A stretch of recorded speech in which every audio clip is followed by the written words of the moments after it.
We are rounding out a week of economic data, and there's more bad news. The number the Federal Reserve watches to determine how bad inflation is, showing it's at numbers not seen since the 1980s. Lauren Blanchard is in Washington with more.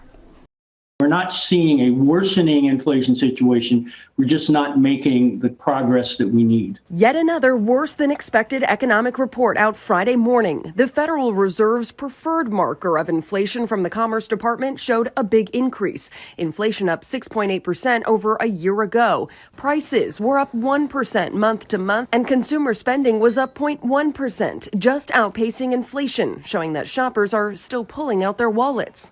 We estimate the average family has lost about $4,000 in the last 12 months in terms of their wages and salaries not keeping up with the cost of living. Wednesday, the Fed announced interest rates would increase another 0.75%. And Thursday, the gross domestic product report found the economy contracted by 0.9% in the second quarter, after shrinking in the first quarter as well. To say it's not a recession is, I think, a reach. It's theoretically possible, but it is highly, highly unlikely. Ronald Reagan said it famously and said, hey, a recession is when your neighbor loses their job. A depression is when you lose your job. Well, the numbers from the labor market are just not adding up to have a recession. And in Congress, Democrats are trying to move forward with the Inflation Reduction Act, but Republicans say that spending bill will only pour gas on the fire.